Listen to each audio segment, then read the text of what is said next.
Ladies and gentlemen, welcome back to another edition of the Dead End Sports Podcast. This is a weekly sports podcast. We like to call it the best couple of hours of your sports week.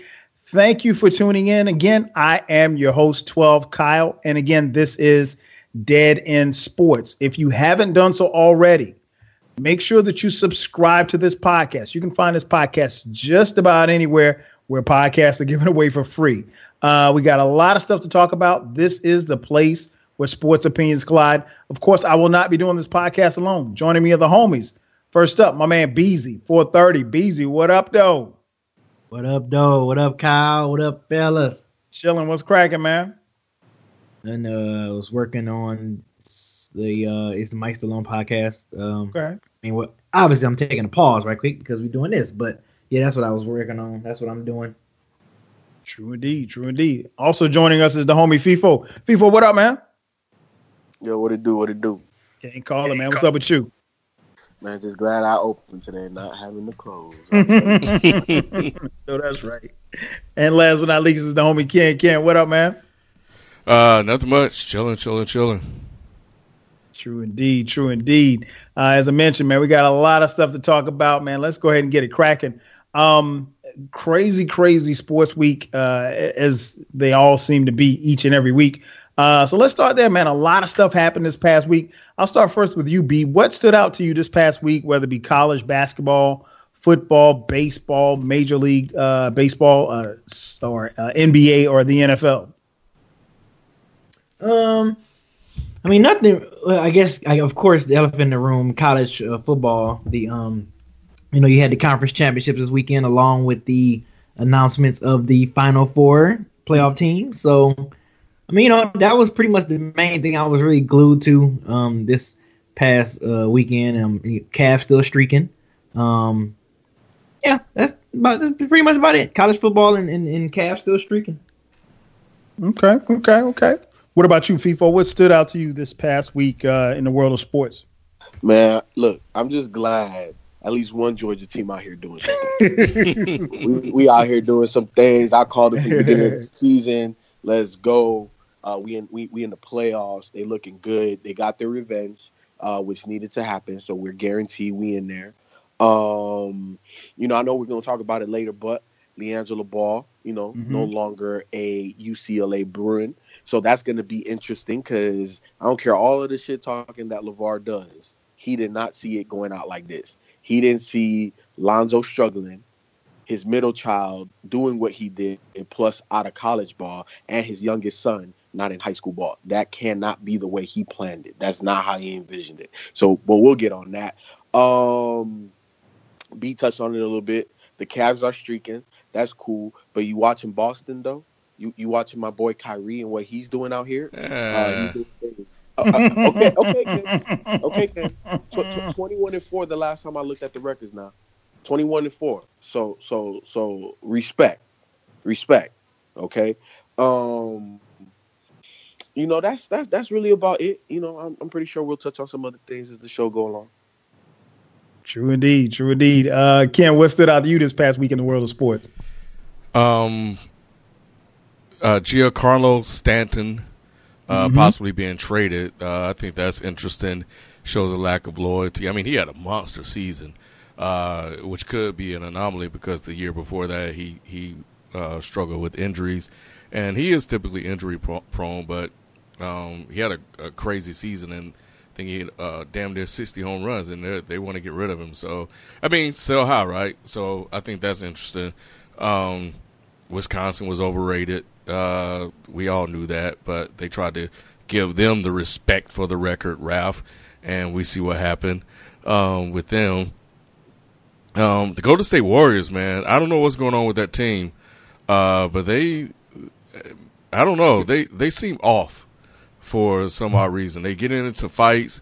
Kevin Durant almost got beat up by DeMarcus Cousins last night, and he's been very loose with the lips since he's joined that team, talking a lot of mess, getting in a lot of people's faces. We had Livingston getting in the ref's face last night. Like Draymond actually almost seemed like the tame one, which is really, really weird. But, man, as soon as DeMarcus Cousins because DC was like chilling, like he was cool. He was like, man, I don't know why you guys throwing me out. Kevin Durant still talking, and finally, like DeMarcus just snapped, and that's when he started walking up on Kevin Durant, and when the way he walked and the way like his body, the way he hit that stance, I was like, oh, they better get KD away. And KD, in the post game talking about, hey, ain't nobody gonna fight in the NBA. That's incorrect. Because if there's one person that will fight in the NBA, it is DeMarcus Cousins. Let's 1, not get that twisted. 1,000. Right. So yeah, come on, KD. Last couple of things. Jimbo leaving. Kyle. That's sad. I liked him as a coach. So yeah, but that's a hell of a contract he got. And the last is everybody's talking about Boston, Ralph. But you didn't say one damn thing about the Rockets. Saying 4 losses?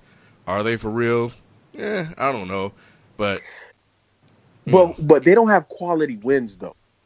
Neither does Boston. And then these type of teams, we've seen them before. They're regular season teams, right? Like this is an offensive team. They still don't play defense. They play loosey goosey. When things get tightened down, that's why Houston isn't a real contender. And Chris Paul has that team that has not taken Chris Paul's identity. They're still James Harden's team. So if that's going to be James Harden's team, can they play enough defense to win in the playoffs? Boston is legit because they have the number 1 defense in the NBA.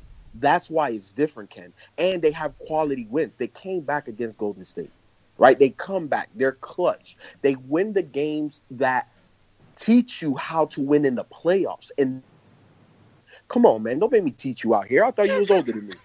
Man, listen. Go now. Don't sleep on the Rockets. They're 8th in points allowed. Like it's not like they're slouches out here, And yeah, they beat the Warriors too. And they had to come back to beat the Warriors, right? So, I think. Look, I'm with you. I'm just saying, like everybody's talking about Boston, and maybe because of the Rockets' past. We're saying we've seen this story play out before, so we're not going to give them the respect that they deserve. But not just the Rockets. D'Antoni, James Harden, CP. Do you want me to keep going? They don't have nobody legit over there.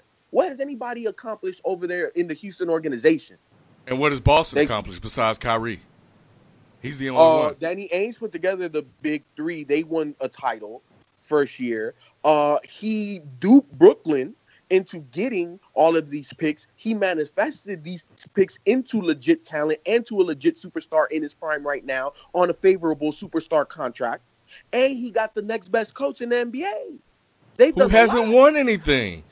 But Kyrie has won something, and he has the moxie. And Danny Ainge has won championships as well. So he has the moxie as well. All I'm saying is there's championship DNA inside of that Boston organization where I'm asking you, where's that championship DNA anywhere in Houston?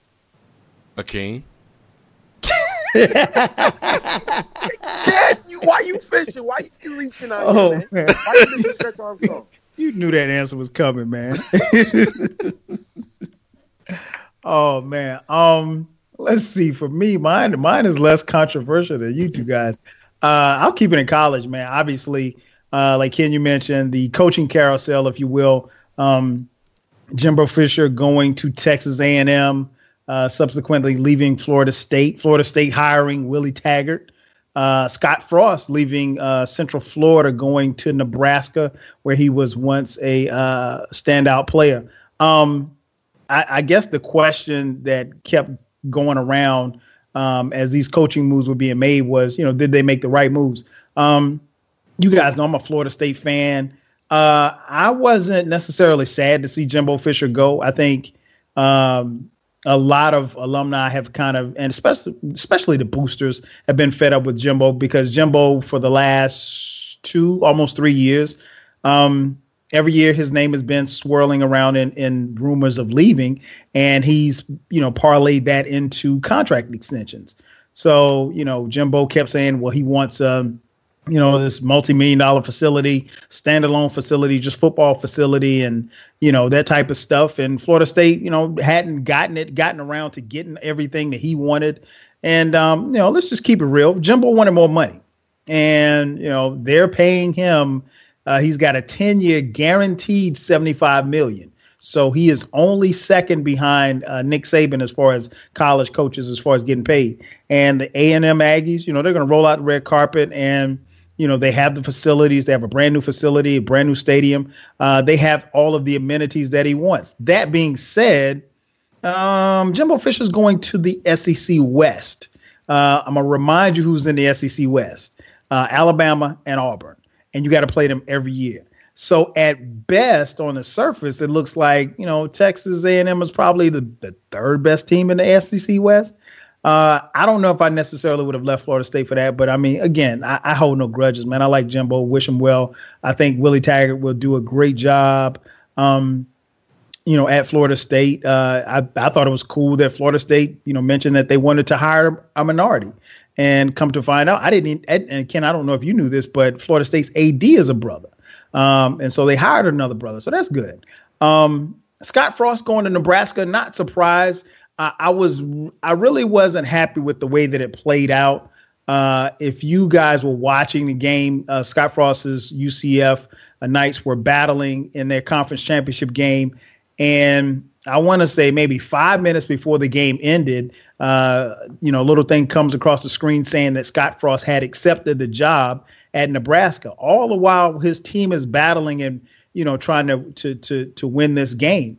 And I think that's bad business, man. I understand. And, it's a sad reality that, these kids, these coaches, let's just keep it real. These kids, they go to play for the coaches. They go to play for the schools, but they also go to play for the coaches. And I got into, a couple of discussions with people on Twitter, and they said, well, you should go to the school, for the school. Come on, man. Let's keep it a buck. I mean, is the star basketball player necessarily going to Kentucky because it's a great academic institution? No, he's going there because of Coach Cal. And the same thing goes for Nick Saban. If I'm going to Alabama and I'm a defensive lineman, I know that Nick Saban can get me in the league. I'm not going to, Arkansas State if I can go to Alabama. I'm just not. So, it's a dirty part of the game. These coaches can just get up and leave. And, it's same for Willie Taggart. What's up? But the school does have a little bit to do with it too. It does. It sounds like you're being a little bit too dismissive. No, I'm not being dismissive. I think what it is, the school has something because the school has cachet. There's a big difference between being a star defensive end playing at Alabama as opposed to playing at Alabama A&M. So yeah, the school has a lot to do with it too. But I'm saying primarily you're going there to play for the coaches. And I think where the problem comes in for me is that case for Jimbo Fisher, case for Willie Taggart, Scott Frost. These guys recruited kids. They came into these kids' houses, told their parents, hey, I'm going to, take care of your son, make sure your son stays in school and graduates. And here at the first chance that they get, these coaches, take these opportunities. And I'm not mad at them for having the opportunities to go elsewhere. I don't like the fact that the NCAA penalizes these kids for leaving if they chose to leave. And then they have to get, permission to leave. So for the kid who, keep in mind, I'll use Willie Taggart as an example. He's only been at Oregon for a year. So there's a freshman on the team right now that he recruited. That kid that he recruited can't come with him to Florida State without having to sit out a year. Meanwhile, Willie Taggart can get his money, get his house, get everything that he wants and be in Florida and be chilling. I don't like that. That's the dirty part of NCAA. And I'll talk a little bit more about that later in my final thought. The other thing I want to talk about that stood out to me, and I'll wrap this up and we move into the first topic. This past Saturday, got some really, really disturbing news. As many of you know, I'm a proud alum of South Carolina State University. Our men's basketball team was playing against North Carolina State. And 5 minutes into the game, one of our guards, Ty Solomon, checked out of the game. He had been in the game for 5 minutes, checked out, went to the sideline, and he passed out. Not only did he pass out, but his heart stopped beating. He lay flat on his back in the arena, and our trainer had to give him CPR.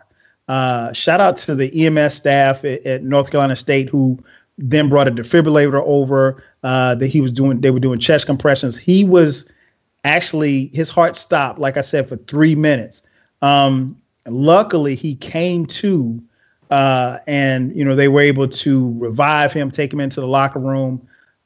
He spent a couple of days in the hospital in Raleigh, and the basketball team continued with the game. They came back out of the locker room to a standing ovation, but in those moments when he was on the ground, all you saw was just players huddled around, players on North Carolina State, players on South Carolina State. Some players were crying because they didn't know if this kid was going to make it. Ty Solomon has undergone a battery of tests. They're not sure exactly what caused him to collapse. They're definitely not sure what it was that caused his heart to stop beating for 3 minutes.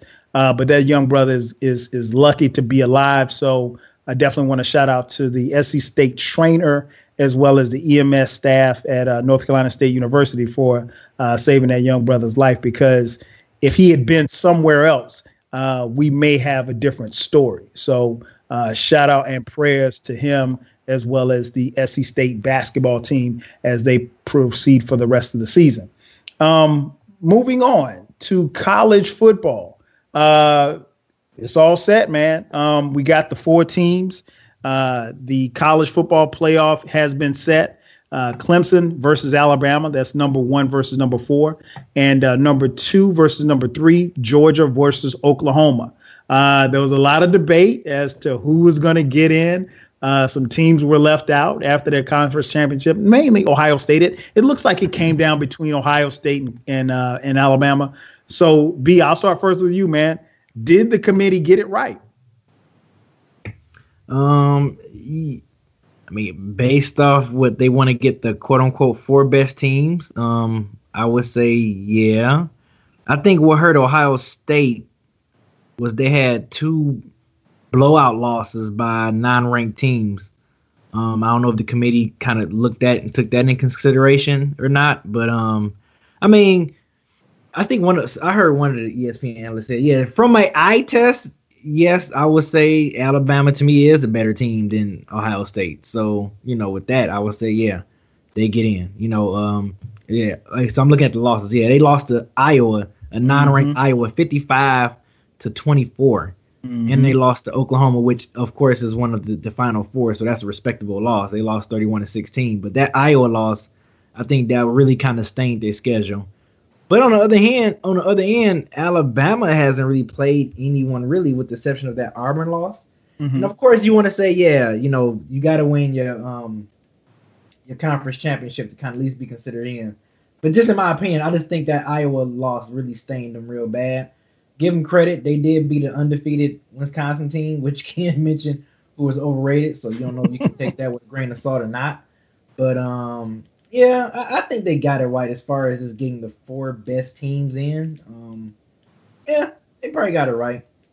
Okay. FIFA, what about you, man? You mentioned it at the beginning with Georgia getting in. So it seemed like it was a foregone conclusion rolling into Sunday selection. The 1, 2, and 3 spots were already kind of picked out, if you will. But it came down to that 4 spot. So in your opinion, man, did the committee get it right?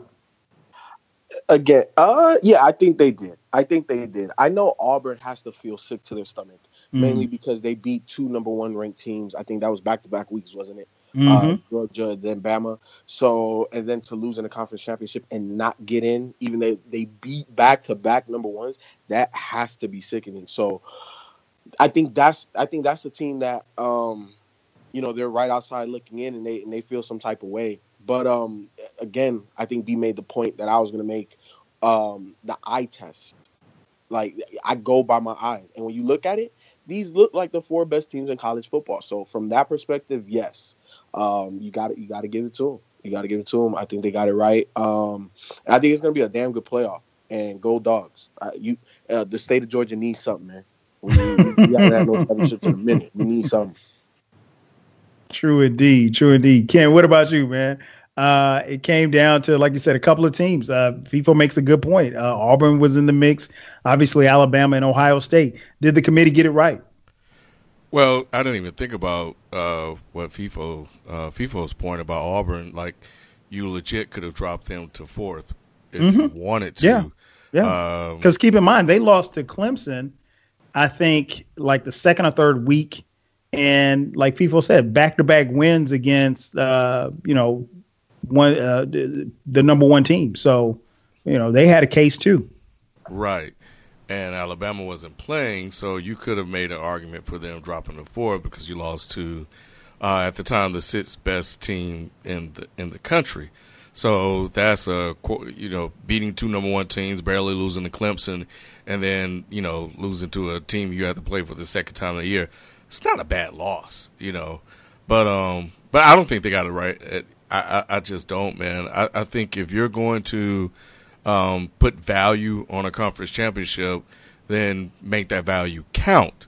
And I understand everybody's using that loss to Iowa against them, and you can point to it was a bad game. It happens. They turned the ball over a lot. They got to a point where they couldn't catch up, but that was right off an emotional comeback victory against Penn State, and they just came out flat. Like, everything they had to come back to win that game went into that game, and then they just came out just not prepared. You can blame that on Urban Meyer.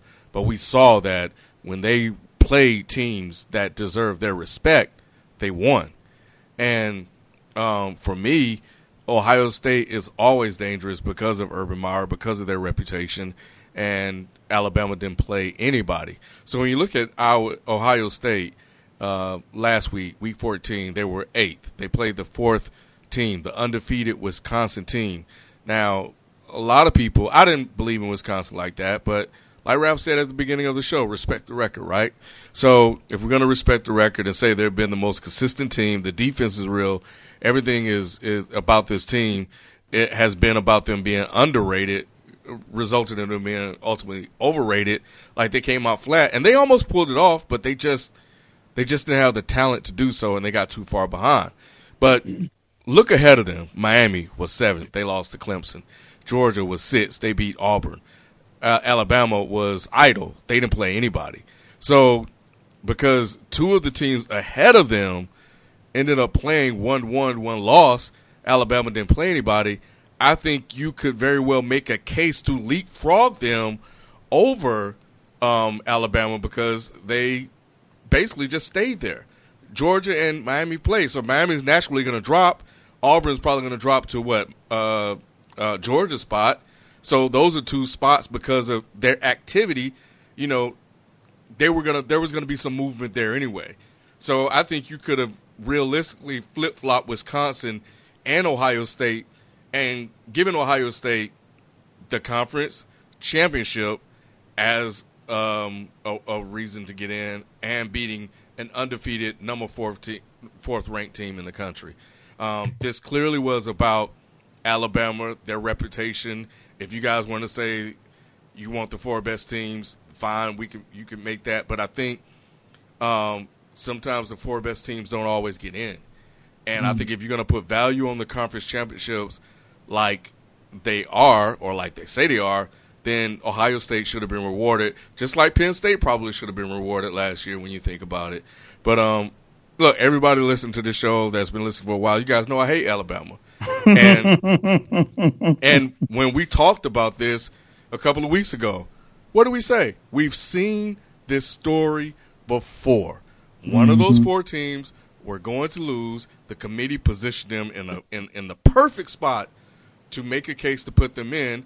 As Joel Platt says, they cooked the books. They gave them ranked wins on their schedule to make it look better than what it is. They play freaking Mercer and a whole bunch of other whack opponents on their schedule. And every year they do this, where they'll have a weak schedule. They'll play a couple of ranked teams because it's the SEC, and then they'll get in. They don't really play anybody. And they get in off reputation alone. So I think it's somehow, some way, they wanted Alabama in, and they got it. Well, I think we talked about it last week. I think, it was – you could tell by the way it was seeded that it was, in the position, that the cards were in position. But I will disagree, Ken. I think the committee did get it right. I think where I understand the gripe, and I didn't really think about Auburn until FIFO just mentioned it, but I guess, if Auburn had not gotten blown out by Georgia, I think you could make it, Auburn would have an even stronger case for still being in the top four. But they blew out Georgia worse. Right, they did, but it goes back to what we always say.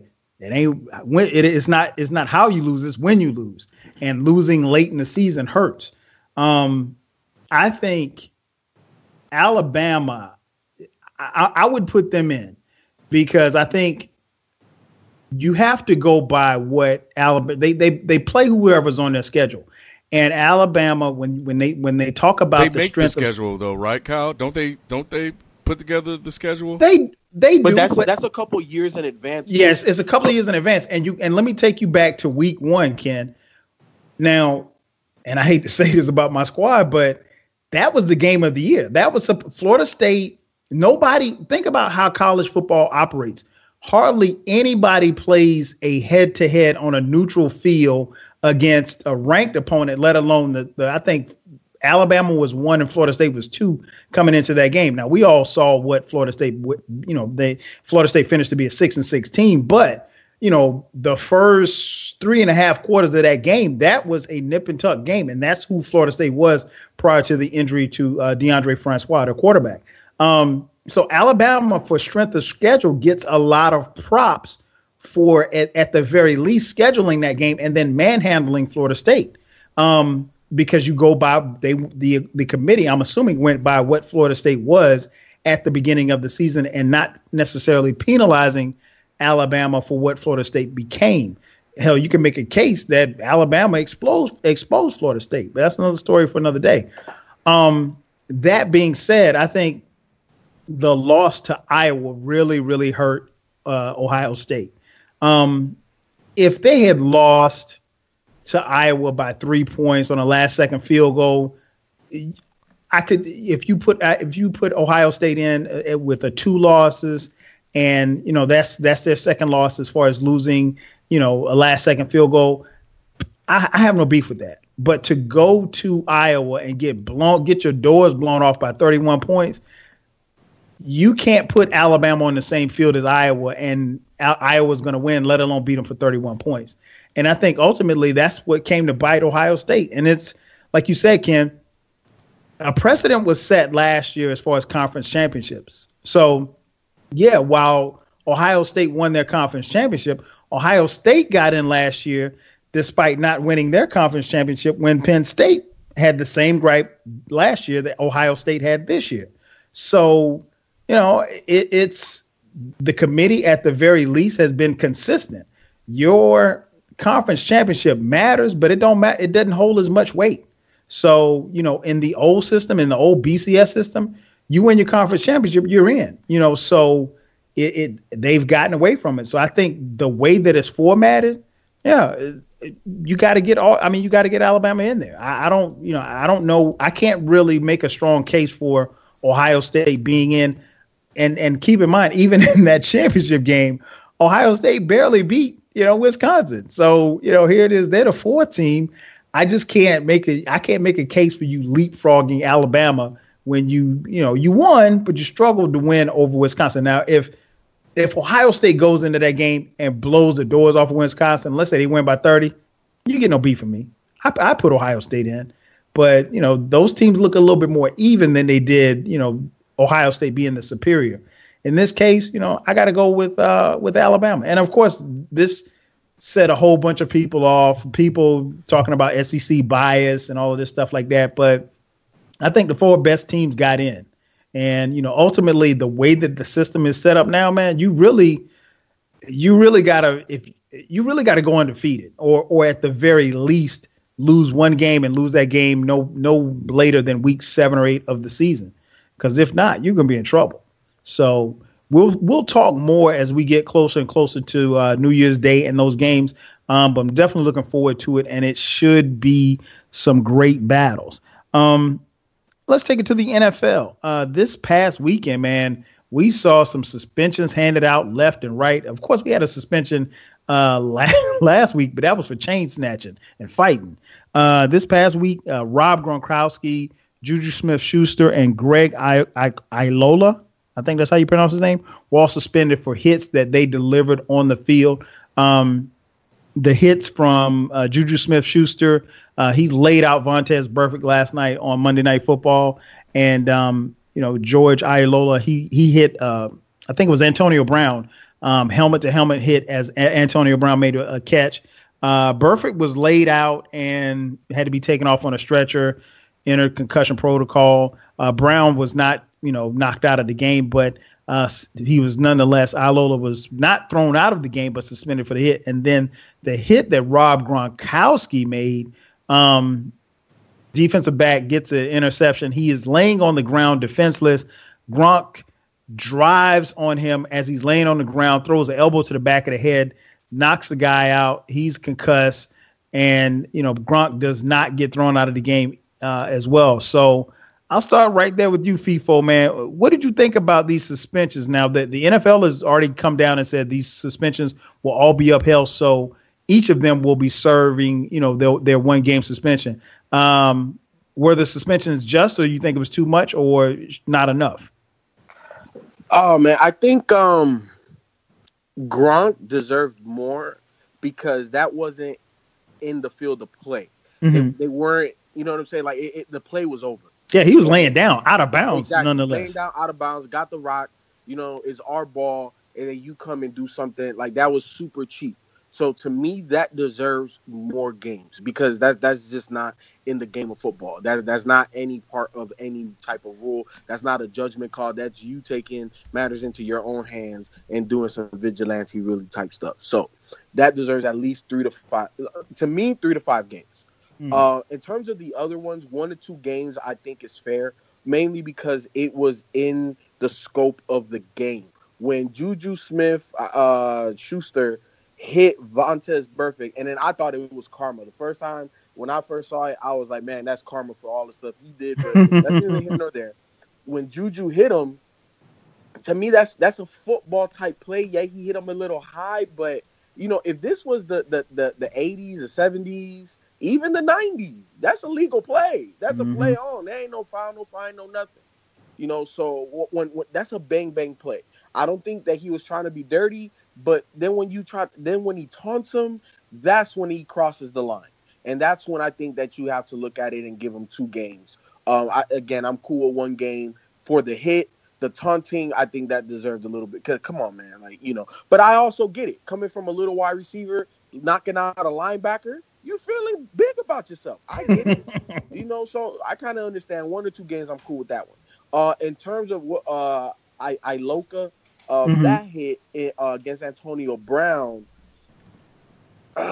it looks worse in slow motion because when you see it in slow motion, he didn't lead with the helmet. He led with his shoulder, but he only hit Antonio Brown's head. And the way it moves and then how he hits that ground, I was like, oh, my Jesus. This is why I can't play no football. All I needed was 1 year, freshman high school. It was a wrap for me. I already knew it. I'm a basketball player through and through. Couldn't do it because hits like that happen all the time. And that right there, man, I think, again, 1 or 2 games. But that is one of the hardest plays to control because at the end of the day, the DB is taught, I know I'm not going to get this interception. I'm not going to get a hand on this ball. I need to knock this dude the hell out. And if you're flying that fast, you're just trying to hit in the vicinity with that shoulder. And unfortunately, Antonio Brown's head was just in the way. So that hit right there, man, I'm okay with 1 game. There it is. What about you, Ken? Those suspensions, man. George Iloka, Juju Smith-Schuster, and Gronk. Was the league too heavy, not heavy enough, or just right? I get Iloka. I get that one. I'm okay with that one if that's what they want to do. Smith-Schuster, nah, man, that was a good hit. That was a good hit. He laid out Burfict, and Burfict, we all know, has a tendency of doing that. The taunting was a little much. Maybe they should have ejected him, from the game for that. I gave him a personal flagrant or something like that. But nah, a hit like that, you got to celebrate that. You got to taunt him. Because he depleted him. Like, this dude was up off the ground. So I think that was a little much, man. I don't think he needed to be suspended for that one. Gronk, man, this dude has been getting away with murder for quite some time there. Watch your words, Ken. Watch your words. You can't use murder in the Patriots again. True. Gronk, man, he's been getting away with a lot of stuff over the years. Things that black players can't get away with, partying, going on shows, doing all kind of crazy stuff. It's fun. He's such a fun guy. And for him to do what he did after the play was dead because he was upset deserves more than one game. Because you're telling me that what Smith-Schuster did in the course of play is equal to what Gronkowski did after a play was dead and you can both say both were intent, but his intent was different based on the events that happened before they occurred, right? So Gronkowski was upset that he didn't get a call. The ball was picked off, so he went and attacked the guy standing on the ground. Smith-Schuster, this is in the field of play. Like, they're running a play, running back's coming, here's the guy coming, bam, I'm gonna hit him with my shoulder, clean hit, and then, the guy's down. Like, I just feel like they're different, but it should have been more than just one. It should have been two. I mean, the guy launched himself, propelled himself into the guy's head. Now, the NFL say they care about, like, safety. He hit that dude in the back of the neck, right? In the back of the neck. Mm-hmm. You know what I'm saying? We saw what happened to Shazier when he got his neck got kind of smushed together. Like, that's a serious spot. That's the spine. What happens if, I don't know, he hit a vertebrae or something like that, and then all of a sudden this guy can't walk? So we don't see a lot of plays like that on the field happen a lot. But anytime you got a chance to set a precedent, then you should. And I don't think Gronk should be any different. And the nerve of him to even try to appeal it. Like, what? Dude, are you serious? Like, white privilege ain't don't go that damn far. Like, what are you talking about? But hey, might as well try it. But he should have been at least 2 or 3 games. And I gotta applaud Bill Belichick for immediately going out there and saying, "Hey, man, that's not how we do," and apologizing to the coach, because anybody watching this knows it's wrong. And for all of you guys on Twitter that actually had the nerve to try to defend this guy, who defended him? Oh, there were people on Twitter defending Gronk. Oh, yeah, there were. Stop. Are you serious? For real? Oh, you can't defend this shit. Yeah, it was. Yeah, it was a lot of people defending him, man. I'm glad I wasn't on Twitter that day. Wow. I didn't even say anything. I was just like, y'all must be Patriot fans. You know how they do. Still, man, wrong. Dirty is dirty. Wrong is wrong. Patriots been doing dirty and wrong stuff their whole since Brady got in the league. B. What's your take on it, B? What's your take on those 3 hits and the suspensions that followed? I actually just saw the Gronk hit. I didn't see the other 2 hits. The other hit. How the hell you didn't see the Gronk hit? I said only hit I saw was the Gronk hit. Oh, okay. It's game less. Yeah, I didn't see the other ones. I mean, the ones that when I was watching SportsCenter, the ones they kept replaying was the Gronk hit. So I didn't even see the other hits. So, but yeah, I mean, as a fantasy football player that has him on his team, I'm like, what are you doing? You stupid. Now you costing me a playoff win. But on the it always goes back to fantasy. I know, but on a serious note, I'm just glad that guy didn't seriously get hurt because, like Ken said, he went for his neck. What if he would have paralyzed him and dude wouldn't be walking? You know what I'm saying? So that part right there was the serious, that's not funny thing. And just like Ken, I was like, man, I hope that dude, he better get a suspension. He better get something. Even though I wouldn't like it as a fantasy owner, but I'm like, he better get something. They better lay down the law. I personally think he should have got maybe 2 games, instead of just 1. I thought 1 was a little bit of light work, but that's neither here or there. I'm pretty sure the Patriots fans is listening. It's gonna hate me for that, but I don't care. But yeah, I just think the Gronk hit was just a little too much, man. Like people said, the dude was out of bounds, like he was out of play, and then you just gonna come from behind and just whack him like that. That's crazy. So yeah, that was a bad look, but a good look on Belichick to step in, like Ken mentioned. To show that, hey, we don't get down like that, baby. So, but yeah, I just think Gronk should have possibly got 2. If you want to kind of if you really want to set an example on making dirty hits like that, you're just not supposed to do that. True indeed. I think the Iola hit, it's a bang bang play. In college, they'll throw you out for that kind of hit. And the NFL probably should adapt the kind of targeting rule that they have in college. But these players are so big and so fast. And to be honest, you can't afford to throw out stars of the game. So, that's not going to happen. It's a bang, bang play. Haven't played receiver. Luckily I hadn't taken a lot of those hits. But, like FIFO said, it looked a lot worse in slow motion. But I cringe when I see guys lead with their head, because we all played football, and when we were taught to play football, and we're older than the kids, and I call them kids, who are playing football now. The first thing that you're taught when you're taught how to tackle is you're taught to hit what you see and to see what you hit. And even in the case of my man who hurt his neck, for Pittsburgh, it's a case of him. His head was down, and of course now this wasn't an illegal hit or anything like that. Ryan Shazier, that's what I'm talking about. Shazier, his head was down, so he was looking at the ground as he was striking the play, and that's why his neck bent the way that it did. And if you're a certain age, and maybe most of the people who are listening to this podcast probably don't remember Darryl Stingley. Back in the day, getting paralyzed. And so we had those, Nick Bonacani's son, getting paralyzed on the football field just from, hitting someone with your head down and snapping your spine.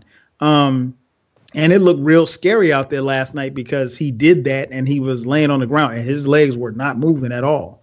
And so when you couple that with the hits, that George Iloka had, and then the hit that Ju Smith-Schuster had, I ain't gonna lie, I used to love that hit. I used to love that hit. We practiced that hit when I played football in college, and I remember I hit somebody like that one time in a game, and I'll never forget. I'll never forget a real quick story. The guy was a defensive end. This guy had to be at least about 6'5", 275.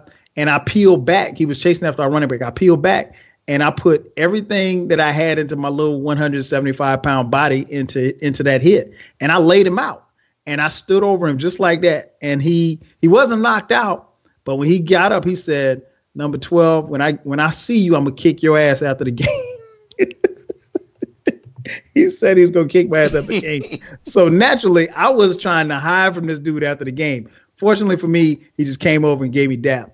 But the moral of the story is I used to love that hit, man. In football nowadays, when I see that hit, all I see is concussions. All I see is these guys 10, 15 years from now struggling I cringe when I see that kind of hit now, man. It's just, I'm thinking long term now. And I didn't think like that when I was 20 years old. And obviously these guys, they get paid they get paid a lot of money to play a kid's game, and they're, trading on their bodies. And I get it.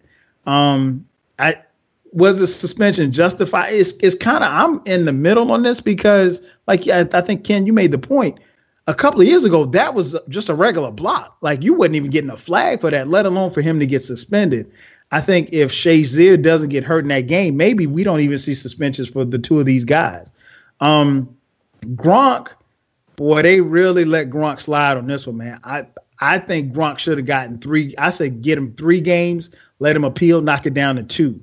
You know, the fact that he appealed was, I mean, he had a lot of damn nerve to be appealing and I don't know if you guys caught it, but like after the game, they asked him why, and it's almost like he was trying to justify why he did it. There's no justification for that. That was dirty. That's crazy. Yeah, he was like, well, you know, DBs have been pulling on me all year, and I just got frustrated. There's not the perfect way to explain that is just look. I lost it. I lost my cool. I'm embarrassed. I'm sorry. It'll never happen again. That's all you can really say. Anything outside of that sounds like an excuse, man. And he was almost, if you listen to his press conference, he was almost borderline defending what he did.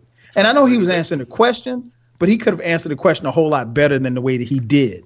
And, you know, and don't get me wrong. I like Gronk. I don't like the Patriots, but I like Gronk. But he really should have gotten 3 games for that because that was Bush League. That was dirty. There's no place. You always hear players talk about, well, there's no place for such and such in our game. There's no place for that. This guy was laying on his stomach. He wasn't even paying attention to what's going on. Gronk got a running start and dove into it. And keep in mind, Gronk is 6'7", 275, throwing all of that weight and an elbow to the back of the neck. And then now this guy's in concussion protocol. You know, so he should have gotten 3 games, at the very least 3 games. Because that's how you send a message. But that was Bush League as hell. And if I'm that guy's teammates, I'm kicking their asses for not fighting Gronk. But then again, you know, Gronk's 6'7", 275. Maybe they didn't want no smoke. I don't know. But nobody stepped up to fight Gronk. Somebody should have swung on him or something, at least kick him in the knee. But I digress. But yeah, we'll see how it plays out. But as of right now, all of these suspensions have been upheld, so they will all be sitting out this upcoming week. FIFO mentioned a little earlier, the balls are back in the news again. As the ball turns, we talked about LaVar Ball and his family. It seemed like about a month or so ago when LaVar announced that he would be pulling LaMelo, his youngest son, out of high school, out of Chino Hills High, to be homeschooled. Now, I think, correct me if I'm wrong, he has made a verbal commitment to UCLA. But the big news came as LaVar Ball has removed his son, LiAngelo, who is a freshman at UCLA. You all familiar with the story. LiAngelo was in China with his basketball team, got caught stealing some sunglasses from Louis Vuitton, spent some time in jail, I guess a day and a half in jail, and the rest of the time was in a hotel in China. Subsequently came back to the United States. And we talked about it when they came back. They were suspended indefinitely. But LaVar he thinks that, you know, UCLA has really taken the suspension too far. And he looked at the possibility of LiAngelo missing the entire season. And, you know, he's quite fed up with it. So he has pulled LiAngelo out of UCLA. And he said basically he is going to prepare himself for the draft. I'm going to throw this to you, FIFO, because I've never seen LiAngelo play. What's next for this kid, and is he a NBA prospect? If you let the scouts tell it, they don't think he's an NBA prospect. Some people don't even think he's good enough for the G League. Wow. Me personally, I always thought he was the weakest one out of the 3. I think LaMelo's going to be the best one, but I think LiAngelo is a NBA basketball player. Wait a minute, you think LaMelo's going to be better than Lonzo? Lonzo, yes. Really? Okay, yeah. Wow. Yeah. Because what Lonzo's doing right now, LaMelo, he doesn't have that mentality. He's not pass first. I'm gonna go get buckets. So when you have that type of mentality, that's just different. You know, you could go out there and if you get buckets, you get buckets. But when you try to get other people involved and you know, you may not have other parts of your game developed enough to help in that. That's difficult. But when you get buckets, it doesn't matter what you do, you're gonna get buckets.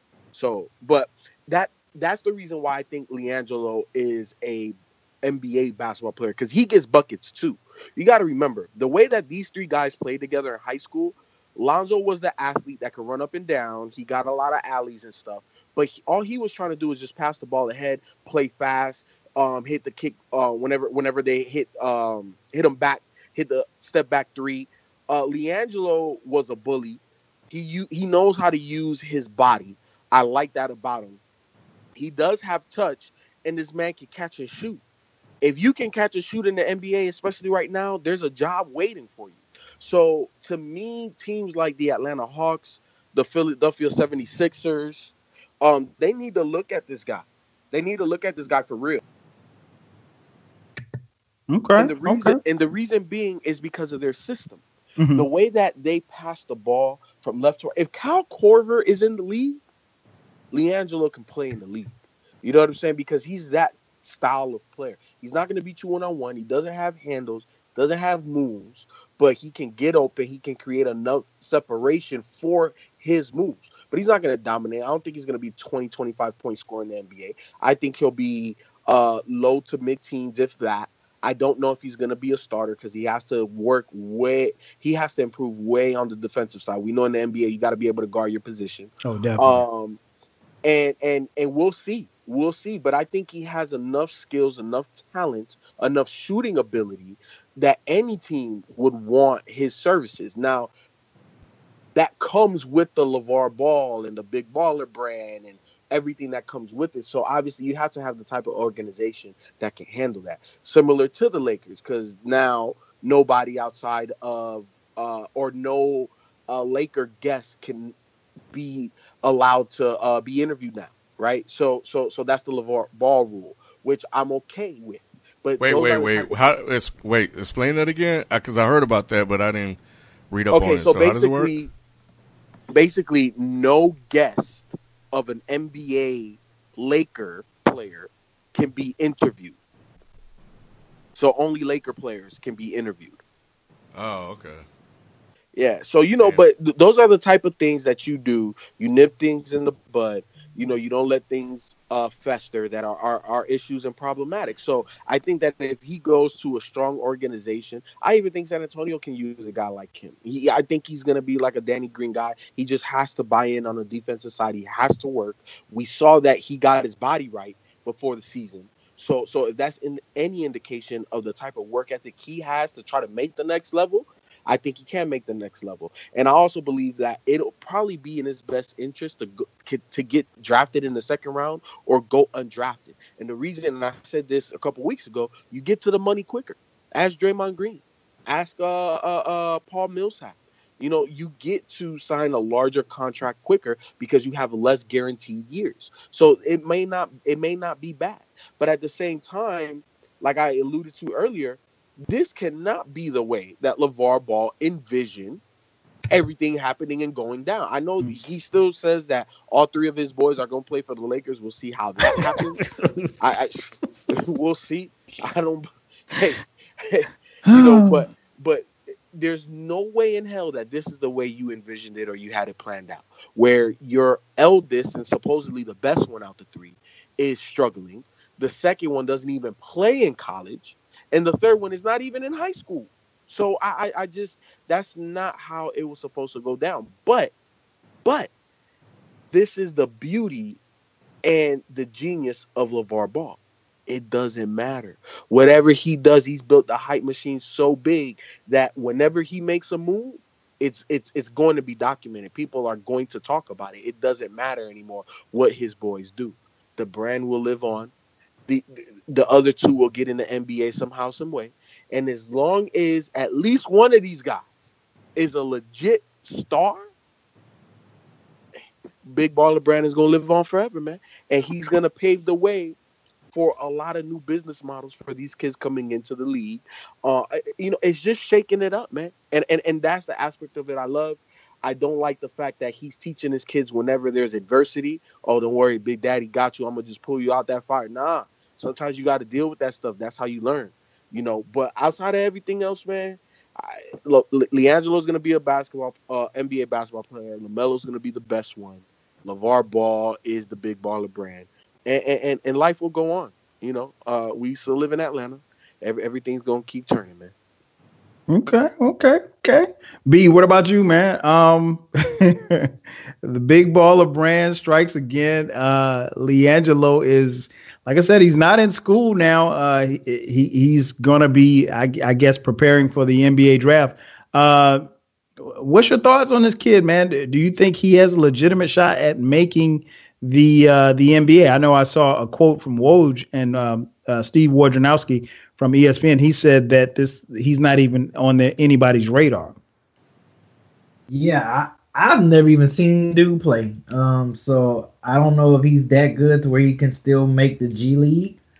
Or, I mean, I guess he must be somewhat good if he's able to play in the college level, but we haven't had a chance to see that because, I completely agree with Free Photo, man. Like, him taking his sons out, it's just like, just because he's showing a little bit of adversity doesn't mean you just get up and quit. The same way when he walked out and quit because the refs wasn't calling the calls. It's just like you showing that when things get rough, just tuck in and go. And I mean that should not be the case. I don't like that message that he's putting out to not only his sons but other young, high schoolers or young guys playing basketball thinking that that's cool. But yeah, I don't know. I think of course, clearly he's the wackest out of the three. I ain't gonna say wackest because I've never seen him play, but obviously I guess he just don't have the personality like right. That. I know what you mean. It just sounded funny. Like no one's never saying, "Ooh, man, check him out." Like at least you hearing something about Melo and Lonzo. Like, oh man, you need to check these guys out. No one's saying anything about LiAngelo. Like no one. So that I just assume to say the dude is alright. He might. But you know what, B? What? They don't mention him because he's not as flashy as the other two were in high school. But he led the state of California in points per game. The man was averaging 30-some points a game. And obviously they play a fast pace. They shoot up a lot of threes, but the man can score. He scored. I think he holds like the number 3 and number 4 all-time points in a game record. You know what I'm saying? I think he's on the top 10 list like 2, maybe 3 times, scoring into the 60s and 70s. Obviously LaMelo scored, what was it, 90 something? So I think he's like number 1 or number 2. But like he gets buckets. He gets buckets. And you already know when you're playing on a squad, not everybody can do everything. Some people gotta just be a shooter. You know what I'm saying? That's what he was, and that's what he's good at. And yeah, he may not be on the radar, but it's not that he can't play, and it's not that he can't shoot. And when you can shoot how he can shoot, somebody's gonna give you a look. Or even can he shoot that good? He could shoot that good. He's knocked down. He's knocked down. You ain't got to question it. He's a knockdown 3-point shooter. I might see if they believe it. And you know what? He has the most normal jump shot out the 3. Oh yeah, I'm not a believer. Okay. What about you, Ken? LiAngelo, man. The big baller brand is moving on. They're taking, I guess you could make a case that LaVar took his ball and he went home. What's your thoughts on this kid and what's next for him? This is a black show, right? Well, there's not a lot of black sports shows that really, black people that really cover like sports like us, right? Not and not to keep it a buck like we do. No, right. This is a black show. I want to because I think I need to put that qualifier out there when I say what I'm gonna say, because one of the first things that came to mind when I saw this was I could tell he's not married to a damn black woman. Because ain't no way in hell. Hey, I was thinking the same thing like a few days ago. I said, man, you feel me? If he's married to a black woman, oh my God. Ain't no way in hell. No way. She gonna let him pull that boy out of a free education. Yep. College. He'll hear about that every day. Every day. And I was like, you can tell that's how you can tell he married to a white woman. Yep. Because that shit ain't gonna happen in a black household. Nope. Y'all know I'm not lying, man. Black household like we know. Man. Nope. Man, hey, you walk in that house, especially if we don't go to the league. Yo, no league having ass son LaMelo out here. Look at it, sleeping in the bed. But your ass want to take him out. He could have got a free college education. But no, big baller brand. That's what you want to be, huh? Big baller my ass. Nah, man. But, for me, man, I think we're starting to see like LaVar Ball is starting to – everything is turning against him now. And this is the end of it. I disagree with Ralph when he says that because of the hype machine that he's built, that he's going to continue, that he'll be able to continue at this pace. I think this may send him on a downward spiral, because when you try to say that when you got back to America and that everything should be good and all should be forgiven, honestly, I think Trump may have been right. He is ungrateful. And if you're going to pull that kid out of college after what they did for him, it shows. And I hope he don't ruin that kid's college future, man. So I'll just leave it at that. Yeah, I'm like you, Ken. I don't have a lot to add. I think that's funny. I think LaVar, man, I would never particularly a parent who I think is doing, what they feel is best for their children. And as long as they're not doing nothing stupid, I'm not going to tell the next man how to raise his children. LaVar Ball has 3 sons, and so do I. How he's going about it, and I mentioned this on other podcasts, how he's going about it, I wouldn't handle it with my 3 sons, but my 3 sons aren't in the position. But if they were in the position that they were in, I think at some point in time as a parent, you have to kind of let go and let them kind of figure some things out on their own. I don't necessarily know that, let's say LiAngelo had to sit out this year. Would it have hurt LiAngelo to sit out this year, come back next year, be dope, let people see what he can do, and then take his talents to the NBA as a sophomore? I don't think that would have been – what's the rush? The NBA is not going anywhere. You know what I mean? And I think if he's not on a guy like, Woj's radar, maybe another year of college ball would help him, to be that. Maybe a run in a tournament. I think I enjoyed the the interview that he had with Chromo a couple of weeks ago. But yeah, man, I think LaVar, this is, he's been very, I guess, his steps have been in the right direction, I guess, if you will, leading up to this point. Or at least I'll say I could see where his steps were going. This move, I don't understand.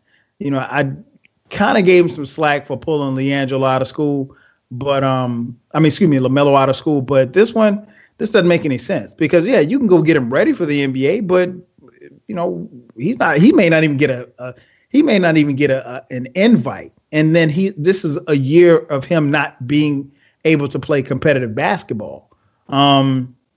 And, there's a strong belief that, Steve Alford and UCLA will wash their hands of, the Ball family altogether, because there's some serious questions as to whether or not LaMelo will even be eligible to play college ball at UCLA, even though he's verbally committed to go there. But, with his ties to the Big Baller brand and everything like that, his amateurism may be in question. So, Steve Alford could be done with the Ball family altogether, in one fell swoop.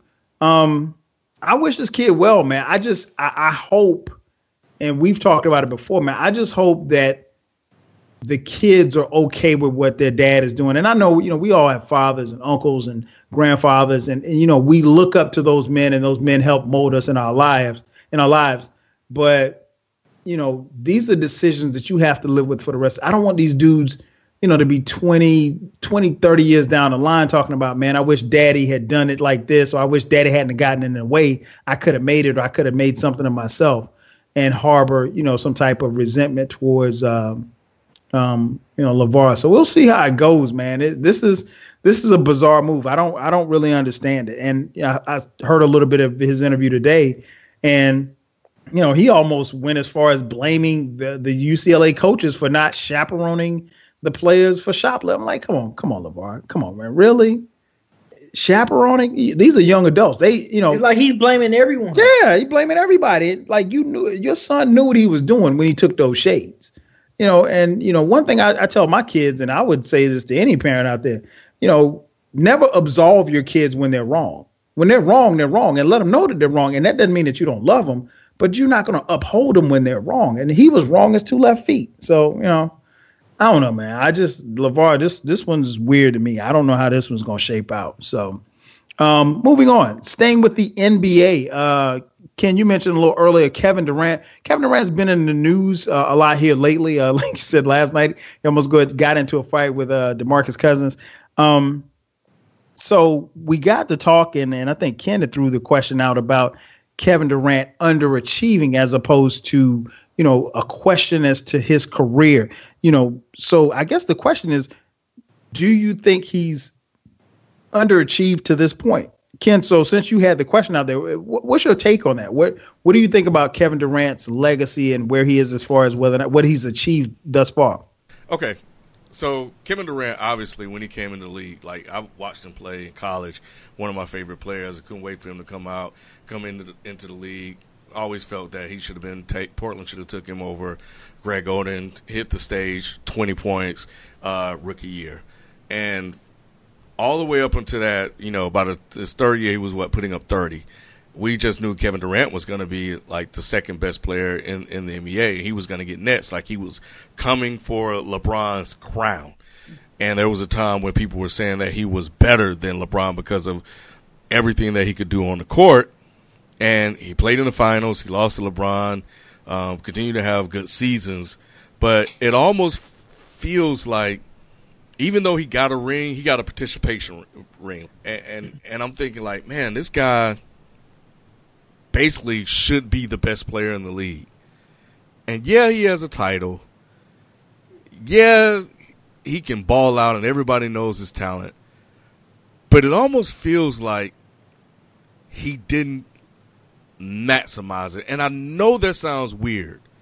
I know it sounds weird because people look at the accolades and the stats.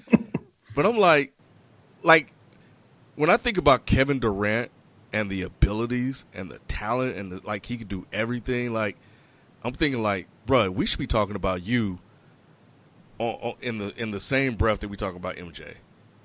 Like, you're supposed to be leading your team to multiple titles, back-to-back titles, 3-time title, not jumping on a squad, it being your squad. OKC was that. And it feels like he's underachieved. Like, the only way he was able to get a ring was to go join a 73-9 team. So, I don't know, man. It just feels like he took the easy way out. Am I tripping? No, you're not tripping. You're not tripping. He took the easy way out, but that does not mean he has not maximized his abilities. He has maximized his abilities. And remember the conversation we were having at the Dead End Hip Hop shoot. LeBron has never had an iconic coach. Neither has Kevin Durant. And I think that's big in basketball, man. I think that because it is individualistic, because one guy can change the tide, a la LeBron, a la MJ, right? Like those singular figures, AI. You know what I'm saying? Like, those guys can just propel you because they're that great. They affect that much of a basketball game. But at the same time, you need that coach to help manage everything else. Because as a star player, you can do but so much, right? But at the end of the day, you can't control the other guys. You can't put the other guys always in position to succeed, right? Like, that's why I always say basketball is checkers and chess. Like, the checkers is in the game, but the chess is the game plan. It's the foundation, the fundamentals. How are we going to attack? What are our principles, right? And when you watch LeBron, it's always been LeBron centric.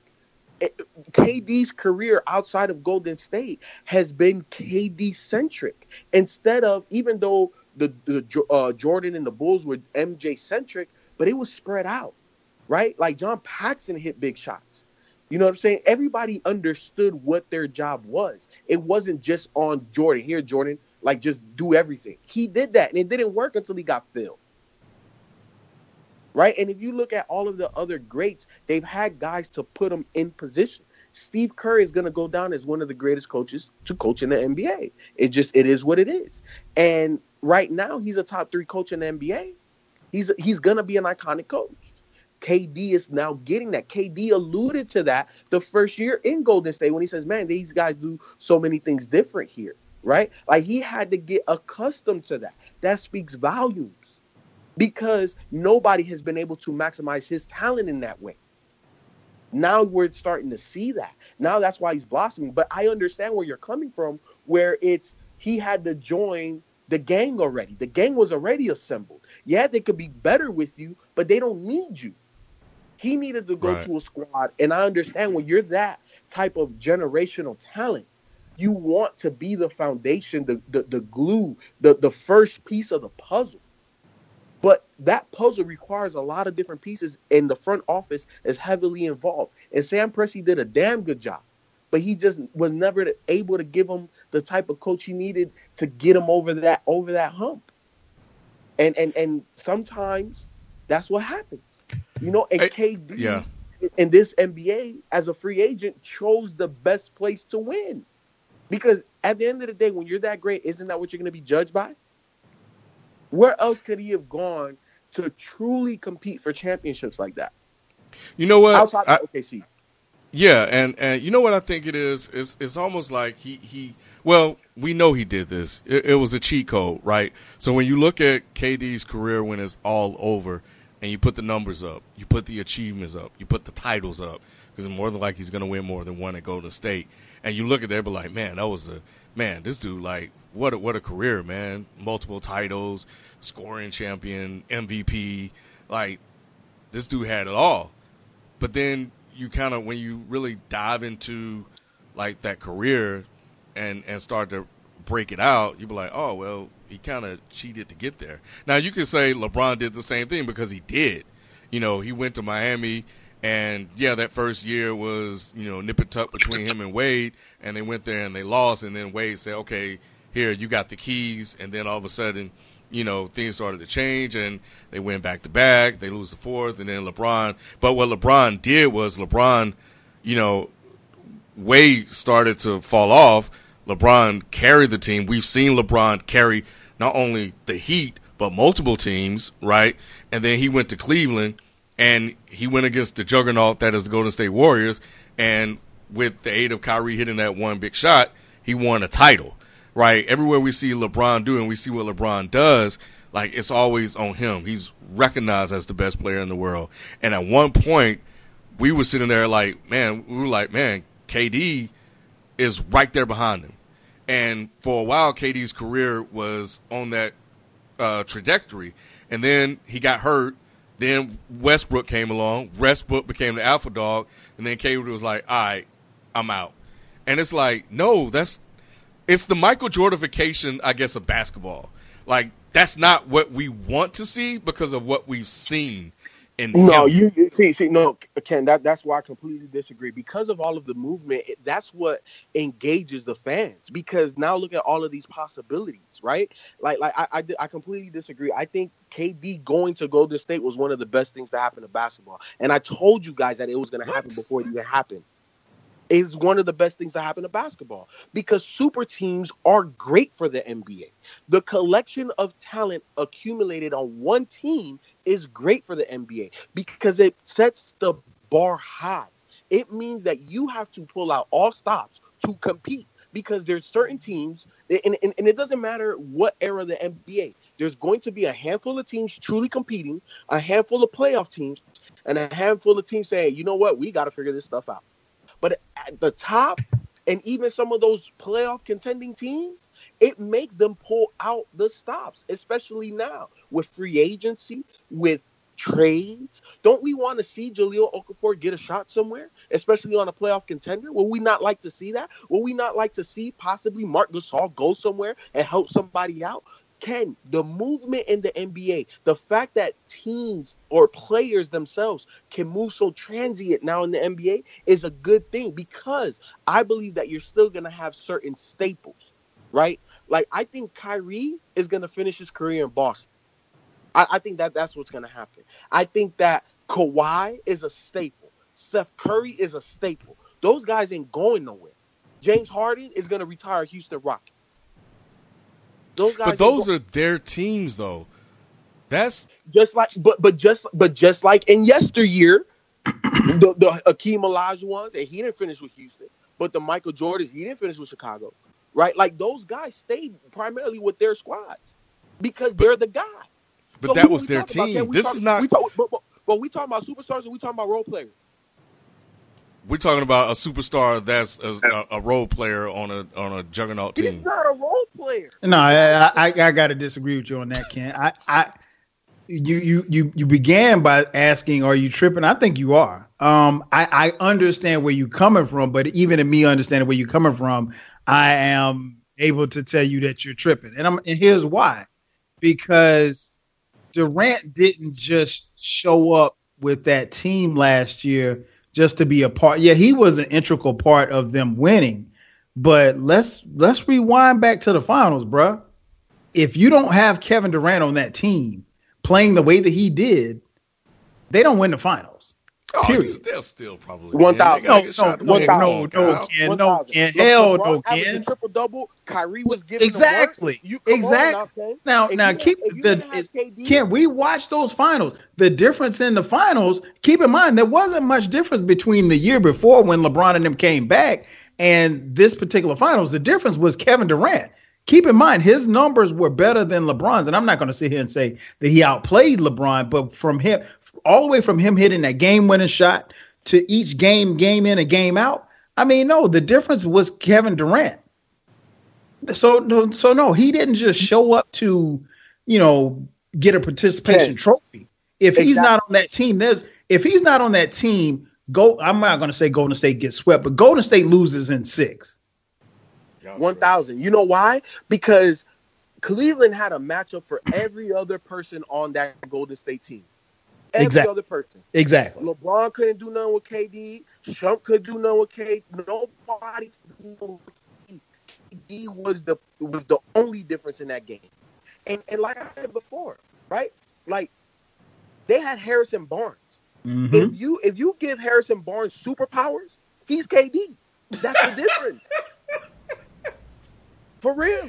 I like that. That's a good one. Barnes superpowers, he's KD. And that was the difference. Yeah, he didn't just show up just to take the participation.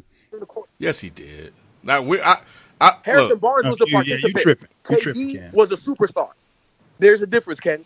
He took the game over. It wasn't Steph. It was KD. Yeah. Game in, game out. Yeah, it wasn't Steph. It wasn't Clay. It wasn't Draymond. He was the guy. If you go back and look at this before we finish this podcast, go back and look at the stats.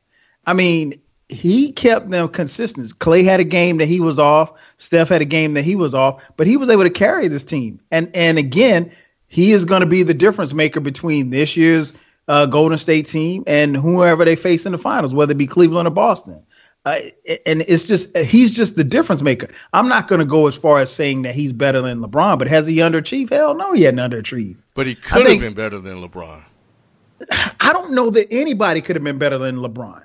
LeBron is the best player that we've seen in this generation. I don't think that Kevin Durant, when you look at the totality of what LeBron was when he came in to the league, 20 years old, fresh out of high school, 25-5 first game out, nobody had ever seen anything like that before. We and I'm gonna do a podcast on this. I don't understand why people don't love and you don't necessarily have to be a fan, but love and celebrate the talent that is LeBron James. This guy is phenomenal. And I think the problem is going to happen is 10, 15 years from now, people are going to really, and it sounds almost sacrilegious for me to say this, but I'm going to say it anyway. I don't know that his game is appreciated as it should be. That being said, Kevin Durant, no, he has not underachieved at all. If Kevin Durant does not go to Golden State, we'd be talking about him like he's Carmelo.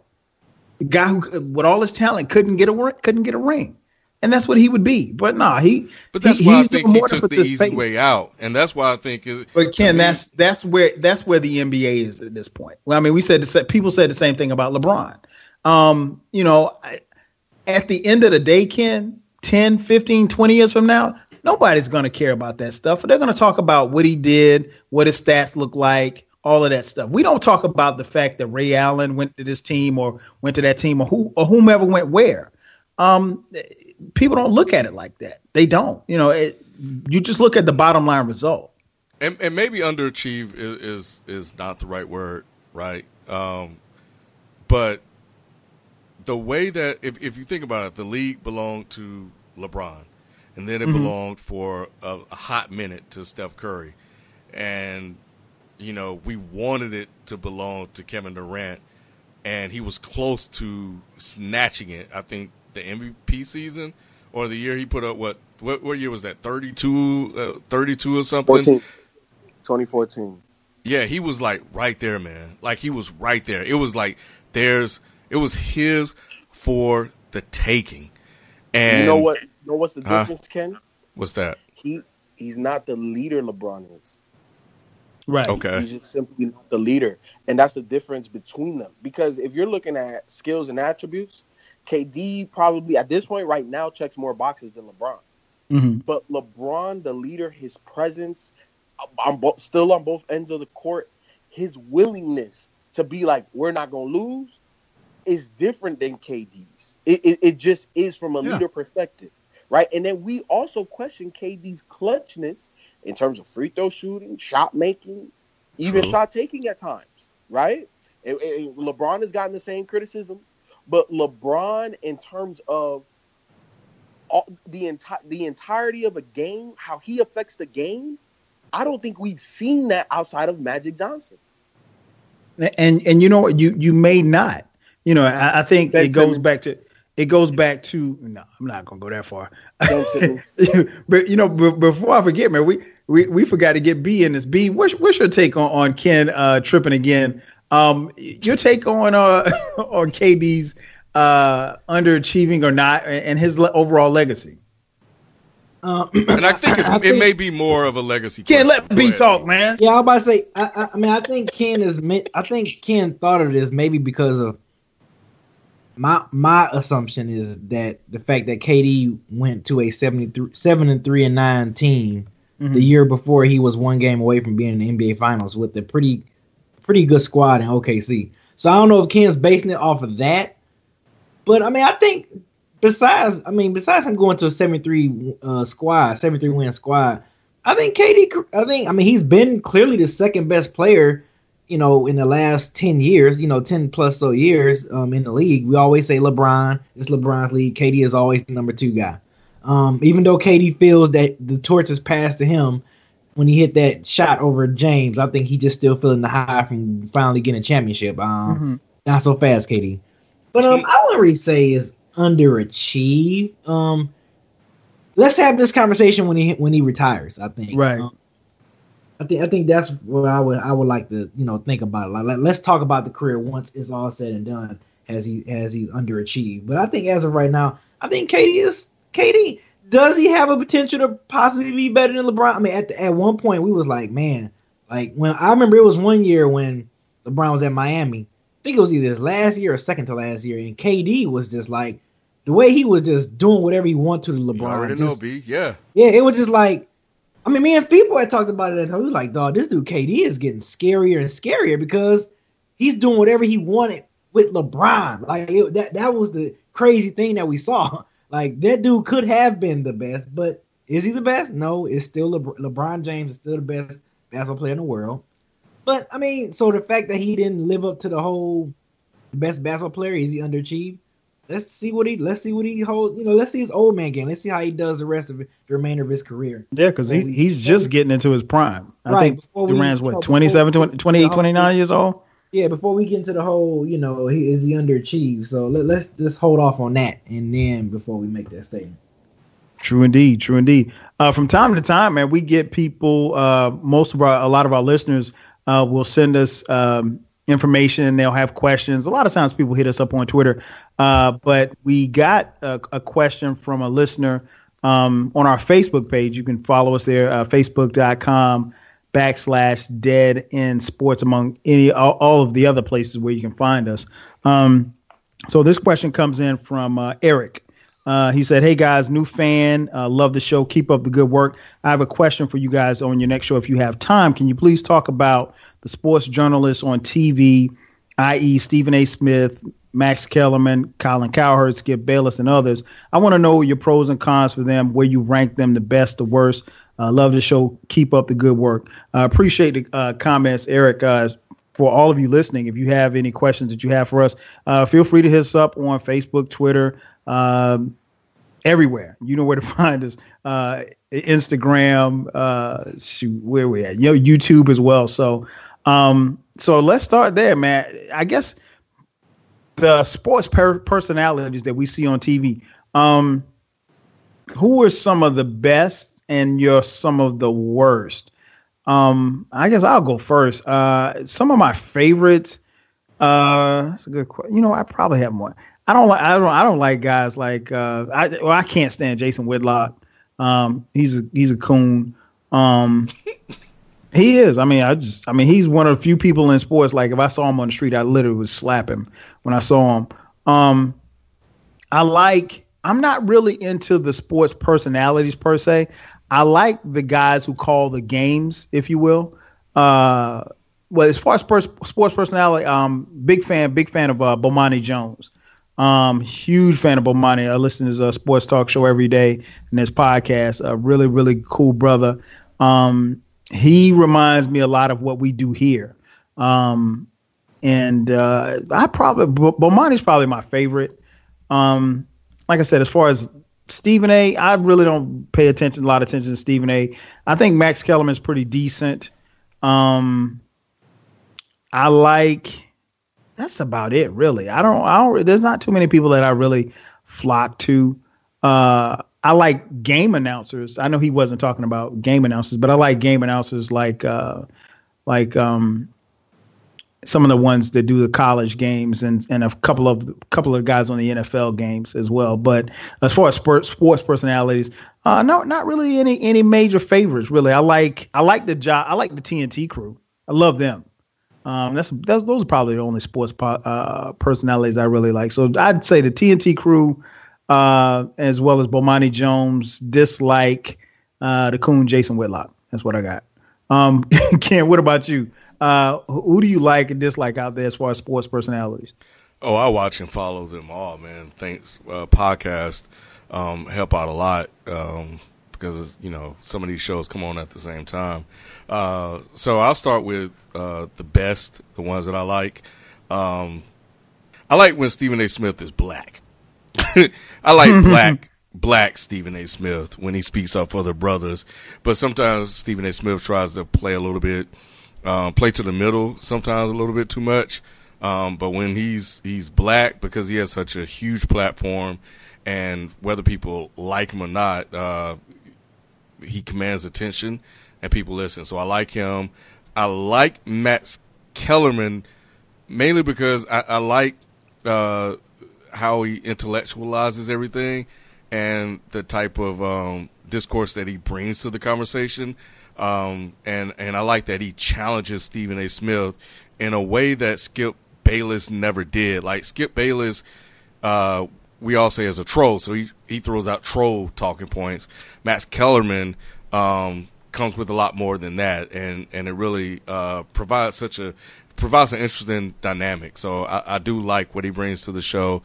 Chris Carter is really quickly becoming one of my favorites because he has a little bit of he has Shannon Sharp in him, and he also can talk from a very intellectual standpoint, but he's no nonsense. He call it the way it is, and he's quick on his toes, and he be getting at Nick Wright sometimes because Nick Wright is, Chris Carter played, Nick Wright didn't. So Nick Wright is like Skip Bayless without the trolling. So Nick Wright is very analytics based.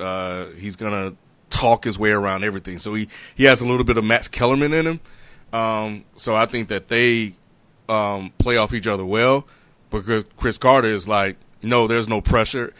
Every game in the NFL is pressure. So it's not pressure on Dak. So the talking points that the sports media has, Chris Carter just be like, nah, forget all that. I'm going to tell you what's real because I've been in the league and I've been in those locker rooms and I've been in those games. So I like that. Eric Davis is a sharp brother, man. Eric Davis is good. He be on Speak for Yourself. And like you, Kyle, Bomani Jones. Bomani Jones is one of my favorites too because he can go highbrow with you and intellectualize everything. Or he can be a straight up brother with you. So and sometimes he can do it all. He can code switch just like that. So I like him. The worst, obviously Skip Bayless, because his show is just propaganda for his favorite teams. And at times when he first started out, I thought he had good points, but over time, you could just see through his arguments, and they're weak arguments. So he's on my worst list. Rob Parker, he clowns a little bit too much for me. He's the class clown.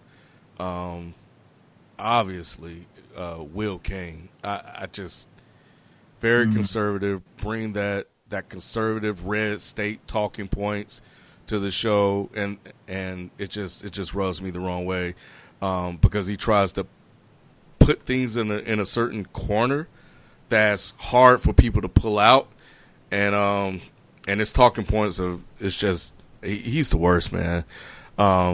He's up there with Jason Whitlock to me. He's really climbing that ladder. Jason Whitlock is the worst of them all for obvious reasons, and I think Colin Cowherd is on my worst list now.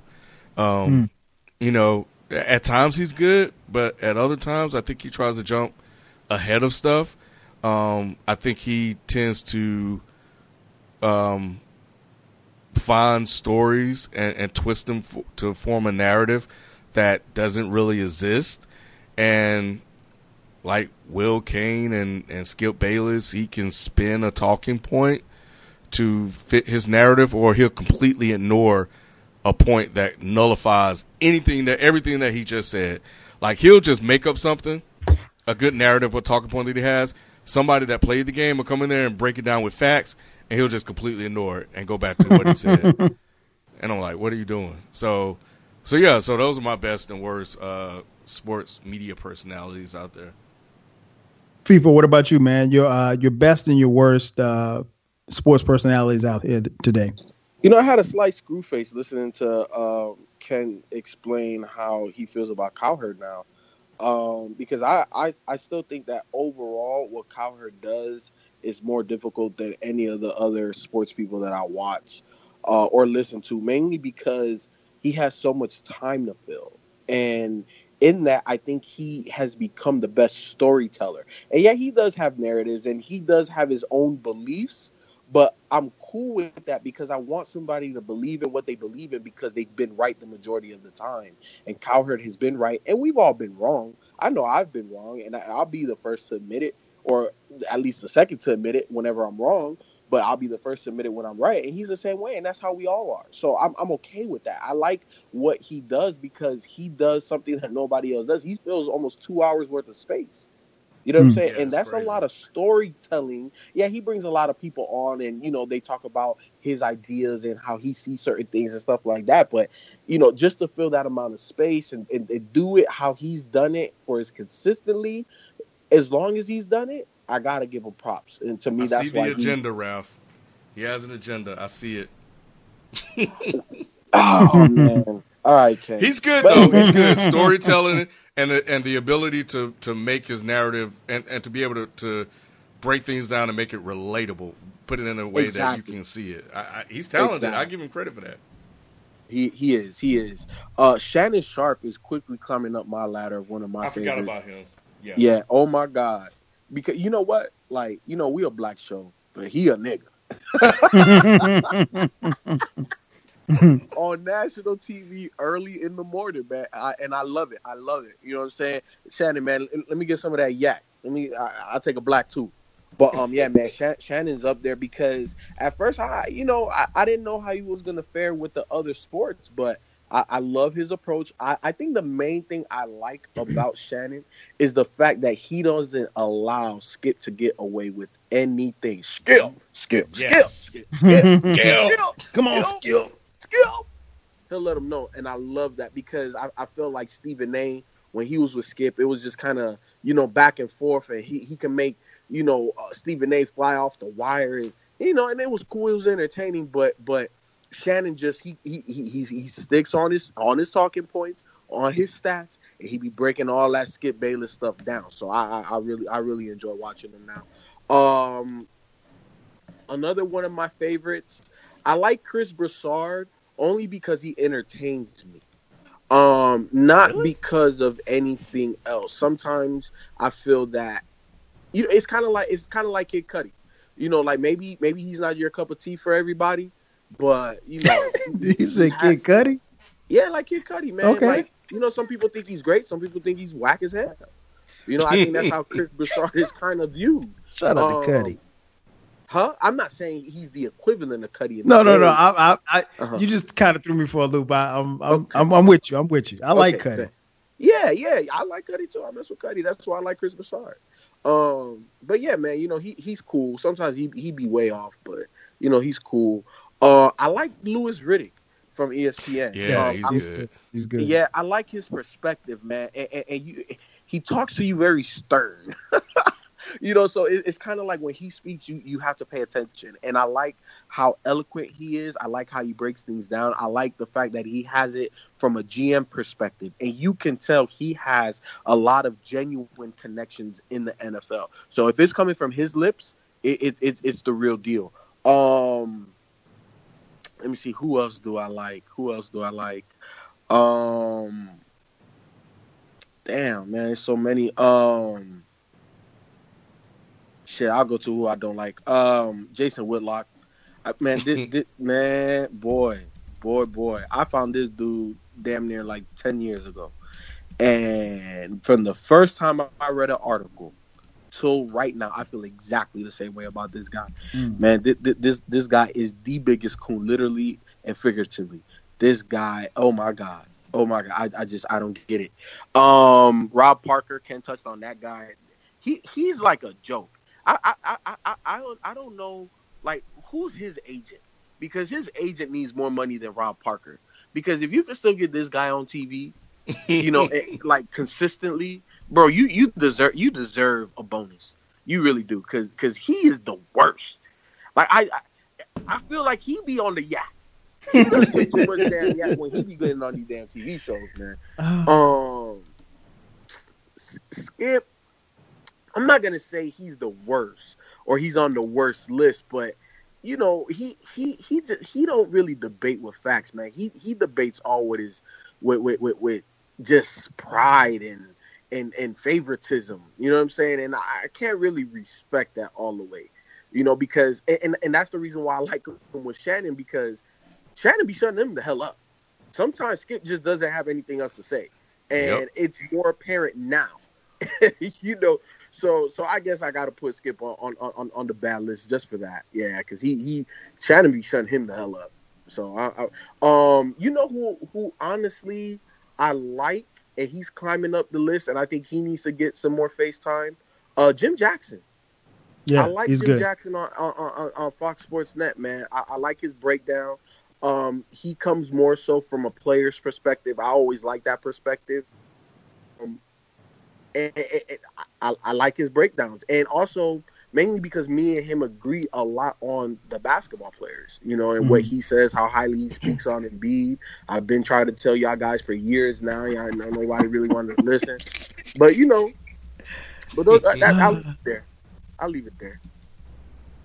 Yo, what about you, B? Who do you like and dislike?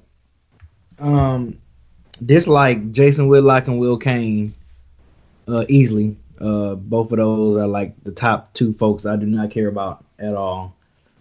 Favorites, of course, is Shannon. I mean, whenever you put out the Black and Miles and Yak, man, you my favorite. You are my favorite. Shannon is that dude, man. I like Shannon, man. And I like how he never let Skips get away with his BS, man. Never. So, Shannon and who else I like?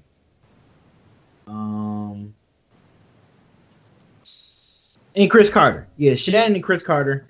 I mean, I like the fact that they both come from a player's perspective, someone who's been there, done that. You can't. It ain't like these guys that's been back pushing papers and stuff for the longest, never played a single sport in their life. Right. I like the fact that Shannon and Chris Carter brings a player perspective. Same way with Isaiah Thomas on the NBA channel, man. Like a lot of those guys, Steve Smith. When they're talking about basketball and talking about certain things, I love it because I know they're coming from a place from experience and not just guys who just been, sitting back and probably been a lame throughout their whole high school and college years, and now finally have a chance to rip NBA players or football players or whatever. And like Kyle said, I like the TNT crew too. I like Shaq. Oh yeah, love Barkley. I like the 21 KG Area 21. I mean, I like all them. Man. That whole Ernie. I mean, I like that whole TNT cast. So yeah, that's pretty much it. I mean, I don't really watch a lot of other people like that. And Chris Carter black too, man. Like, cause he talks with, like it sounds aggressive. And if you're not used to talking to black people, you can be taken aback from it, but it's not the way it goes across. What's up, Ralph? And B, I like the fact that you pointed out the NBA crew. I forgot about them. Not the TNT crew, because I wanted everybody to talking about Isaiah, Steve Smith. My favorite is I love them. I love Steve Smith because he be breaking down the plays up under the rim. He be giving dudes nicknames. Steve Smith is low-key one of the best dudes on there. But the reason why I brought them up wasn't because of Steve Smith. It was because of Rick Kamler. I really mess with Rick Kamler. Kamler's good. He's really good. He's well-versed across multiple sports because he also runs 92, or he's on 92.9 FM. You know what I'm saying? He's on Sports Talk Radio there, too. So he does that. He does NBA TV. Like, he's just all over the place. And I got mad respect for his game because he's a hustler. In this sports game, he's a hustler. True indeed. So yeah, thanks for the question, Eric. Like I said, if anyone else has any questions, we'll shoot them to us and we'll try to get them on the podcast as well. And those are some of our favorites. And obviously, if you listen to us, we're your favorites too. So trust and believe that Dead End Sports could be on any medium doing the same thing these guys are doing, and we definitely appreciate the love. Before we get out of here, man, let's do some One Gotta Go. These are a couple of things that we got from @OneGottaGo on Twitter from the mind of the homie Eclectic. So let's do One Gotta Go. It's pretty simple, pretty popular game. You pick one has to go forever. You can debate it if you want, or you can be like Ken and get rid of a classic song like he did last week, which we won't name. So let's start right there. All right, man. One gotta go. Let's go. NBA point guards. B, I'll start with you. Steve Francis, Baron Davis, Jason Kidd, Gary Payton. Steve Francis. One gotta go. You getting rid of franchise? Yeah, Steve Francis. Okay. Ken, what about you? Oh yeah. Franchise. Okay. Yeah. I used to like him too, man. Yeah, same here. Yeah, I mess with the franchise. Definitely one of my favorite point guards to watch, but he just didn't do it long enough. GP, you can't take him off. J Kidd, you can't take them off. So it really comes down to Baron Davis and Steve Franchise. B Diddy did it with more teams. Yeah. I agree. And Baron Davis had, before his knees got bad, he had crazy bounce. And you can argue, to me, could be, and people might appreciate this, he's probably got like maybe the second or third best handles I ever seen, dude, as a point guard. Oh, his handles. People sleep on Baron Davis handles. Oh yeah, B did it. Davis had Baron Davis. Him and Kyrie, they up there with me, man, as far as like favorite ball handlers ever. Yes, dude. Like, people sleep on Baron Davis' ball handling skills. You know what? I just thought of one. FIFO, you'll appreciate this. Big men, Marc Gasol, Karl Anthony Towns, DeMarcus Cousins, Joel Embiid. One gotta go. Man, get the hell Marc Gasol up off that list. He don't belong on that list. What kind of question is this, Kyle? Why you the one gotta go? Ken, what about you? Gasol, Karl Anthony Towns, Embiid, or DeMarcus Cousins? Man, it's more like the one that never belonged, and that's Gasol. You know what? I'll never forgive him for what he did to that brother in Memphis, man. And I know they have a history of doing that to coaches, white and black. But nah, man, I'm not for Fizdale. Nah, Gasol's on my naughty list, man. I don't like him anymore. What about you, B? Which one of these big men got to get out of the paint? Gasol. Yeah, I'm gonna go Gasol, man. I could say Embiid, because he's never healthy, but Man, when healthy, Embiid is great. Games. 150 million, 30 games. That's all you needed. Hey man, I just want to be able to talk about him without saying when healthy. And people, I don't know if you've been following. I love this little beef he's got going on with Hassan Whiteside. That is it's so funny. They got a little Twitter beef going. You know why? Because I agree with the one thing that I read on that whole Twitter beef. I know he always goes back and forth with him. I haven't read everything, but when Embiid said your plus minus sucks, all you care about is stats. He's 1,000% right with Hassan, and I like Hassan as a player. But if Hassan focused more so on his overall game and really impacting the team, the Miami, he could be a way better squad. Hassan, he came back and said, he said, talk to me when you playing back-to-back games. Yeah, of course. That's the only dig though. All right, let's take it to hip hop. Ken, actually, let's do two. Let's do two, and then we'll wrap it up.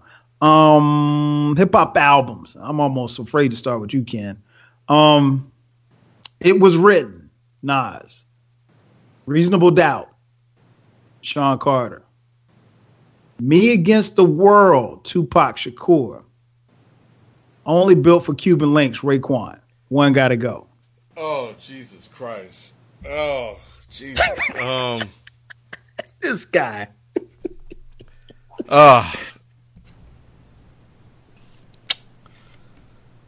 Damn. It Was Written, Nas. Reasonable Doubt, Jay-Z. Me Against the World, Tupac Amaru Shakur. Only Built for Cuban Links, Ghostface, a.k.a. the Purple Tape. It Was Written. This guy. Blasphemous. Get him off the phone, please. You know what? We're going to stop having him in there on these discussions, man. Each album serves a different purpose, man. Like me, Tupac, I know, like... You said It Was Written? Yeah, I know, man. That's top two Nas albums. FIFO, what about you, man? Okay, look. So first off, Jay-Z not going nowhere. For everybody that know me, that's not happening. It Was Written is definitely not going nowhere because that's my favorite Nas album. So it comes down to Pac and Raekwon, and I think I gotta let Pac go. Okay. What about you, B? Me Against the World, Only Built for Cuban Links, Reasonable Doubt, It Was Written. One Gotta Go.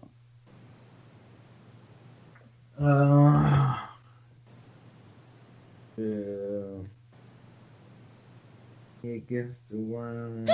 Probably Me Against the World. I mean, I can't believe y'all filibustering over this. I know, man. I feel bad, man. I feel bad. Hey, man. That's my favorite. That's my favorite Pac album. You took the words right out of my mouth. It's my favorite Tupac album, but it has to go. But It Was Written is definitely second, though. If I had to pick a second place, yeah, I would agree with that. I love It Was Written. I love Nas. I do too. I don't know how it's FIFO's favorite Nas album, but I guess we'll discuss that another time. I love Nas. Like I love that album. But yeah, I mean, I'm kind of with Ken. I mean, Nas, him and Biggie both dropped the album in '94, and you see what happens commercially. What happened, and Nas went with that formula. Right. Yeah, he gave in. He went with that. He went with the Biggie formula. Had to get the checks, man. Had to get the checks. Me Against the World. Again, my favorite Tupac album, but it does not stand against these other three giants. All right, last one. MCs lyrically. We just talking lyrics. I'm gonna let Ken go last. He piss us off. B, I'll start with you. Andre 3000, Marshall Mathers, Black Thought, Jay-Z. Lyrically, one gotta go.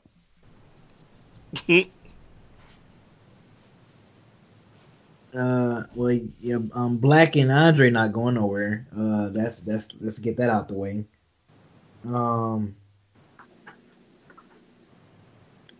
Eminem. Okay. Detroit versus everybody. Hey, B, this is like the third or fourth time you didn't eliminated somebody from Detroit, man. You might not be able to go home, man. Whatever. FIFO, what about you, man? I was thinking about it, and just like B, Black Thought and Andre ain't going nowhere, right? Like, so then it comes down to J and M. Both of these guys are beasts, but when it comes down to it, I feel J's rhymes more than I feel M, so it's more relatable. So I'm picking J. Or no, I'm sticking with J. Yeah, you stick with J. I got you. All right, Kenneth. Oh man.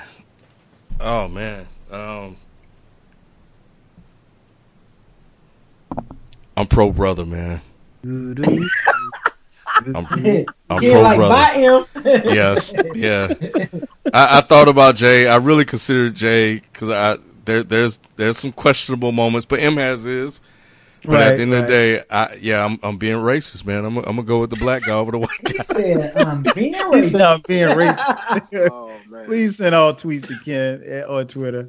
I'm gonna complete I'm gonna complete it, man. It's M for me, and I love M, but 3,000 and Black Thought ain't going nowhere. And it's a damn shame that we can't get a solo album from Andre or Black Thought, but that's another story for another day. And don't send me no mentions about The Love Below because that shit don't count. That's not a solo album. M gotta go.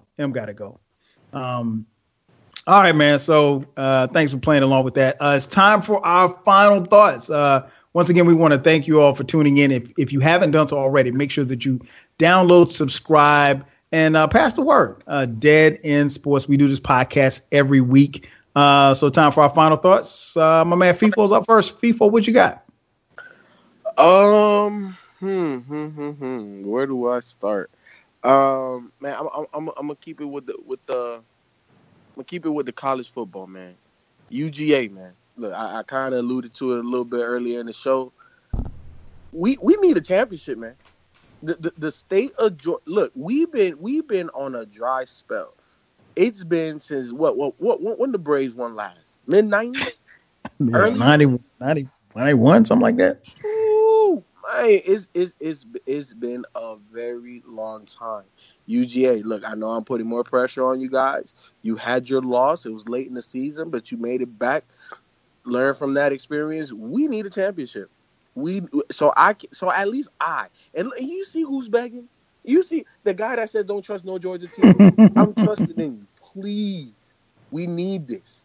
Do not lose in the first round, because I swear for God, I will never, ever picking another team in the state of Georgia. So it all rides on you, UGA. You better win. No doubt. What about you, B? Your final thought? Miguel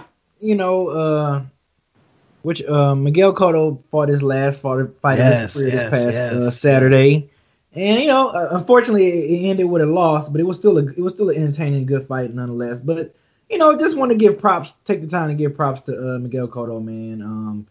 Started out kind of like in super welterweight, mainly fought in the middleweight. Kind of went back and forth from super welterweight to middleweight, and never ducked anyone.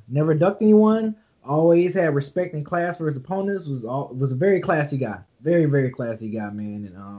And put Puerto Rico on his back when everyone was loving Tito, and he just put it on his back, man, and he carried it right after Tito, man. So respect to Miguel Cotto. Had a wonderful career. All of pretty much was with the exception of the L that he took this past Saturday to probably not so popular boxer. All this, he fought them all. He didn't duck nobody. All his losses was from guys, Mayweather, Manny Pacquiao. He lost to respectable guys. You know what I'm saying? The guys that you'd be like, well, you can't win them all. So yeah, just want to say respect to Cotto, man. Miguel Cotto. I hope whatever he has in his retired life, whatever he do from here on out, is successful and everything. So I just want to give a shout out to Miguel Cotto. He had a great career. No doubt. Great career. Salute to him. Ken, what about you? Final thought. I came into today's show saving my final thought for Captain Sneak on Twitter. But then I realized that if you have to find a clip of a 600-word response from Belichick about punts, kind of proves my point that Belichick really don't give you nothing. So I'm not going to waste this time, this space for that. Instead, I'm going to go to the NBA. Play the rookies. Play the rookies. I think this last draft class has talent in it, future talent in the NBA, and Sacramento and Phoenix, play your guys. Look at what Donovan Mitchell is doing in Utah, a guy that just popped up out of nowhere. Mm-hmm. You know why he's balling? It's because they decided they're going to play him. Trano in Phoenix, I don't even know who's coaching Sacramento. Play your guys. Let some of these young guys play. Their rotations are all over the place. They're trying to play veterans that either don't want to play or have no business playing, like Garrett Temple and George Hill and somebody else in Sacramento. Play your rookies. Let these guys get in, get on the court, learn the game, and prosper. Let's see what these guys got. So, that's all I got to say. Let's see what these young guys do, especially on some of these teams that's going nowhere. Put your guys out there. Live and let learn. True indeed. Great points by everybody. My final thought will be on the college football playoff. When the announcement was made on this past Sunday of the 4 teams that were selected to be in the Final Four, if you will, I heard a lot of people talking about,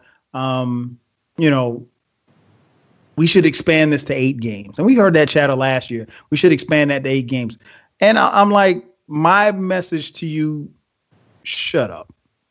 The reason why I say that is because if you look at it from a practical standpoint, we coming into this past weekend, we had about 8 teams vying for 4 spots. Now, you can make a case that, 2 or 3 of the spots were already sold up.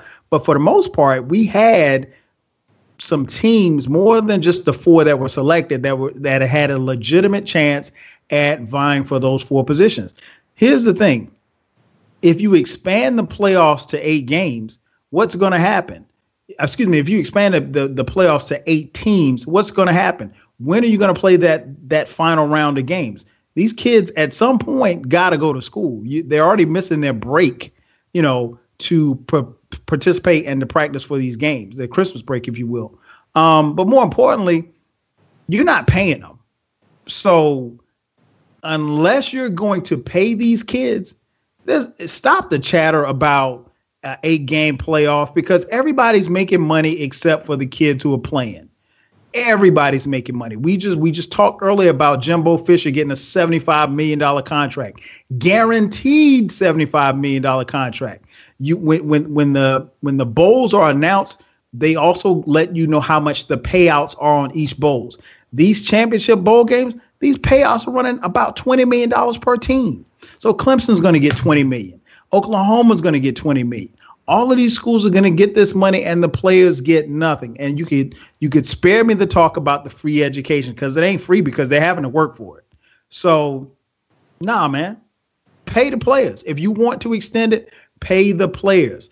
I got to give a big shout out to my man Devin James from Florida State, who Florida State finally made a bowl game. I think they're playing in some bowl game in Shreveport. He's like, nah, I'm good. I'm not playing in that. He's a senior. Or he will be heading for the draft. I don't know if he's a senior. I think he's a redshirt junior. My point is that more players like this, if you're going to be a first, a second, a third rounder, and you're not playing in that in the playoff, I'd sit these bowl games out. What are you getting? Why should you play? For who? For what? To get hurt? Man, please pay the players. Thanks again for checking out another edition of the Dead End Sports Podcast. Once again, for B, for FIFO, for Ken, I'm your host, 12 Kyle. We'll catch you guys next week. Peace.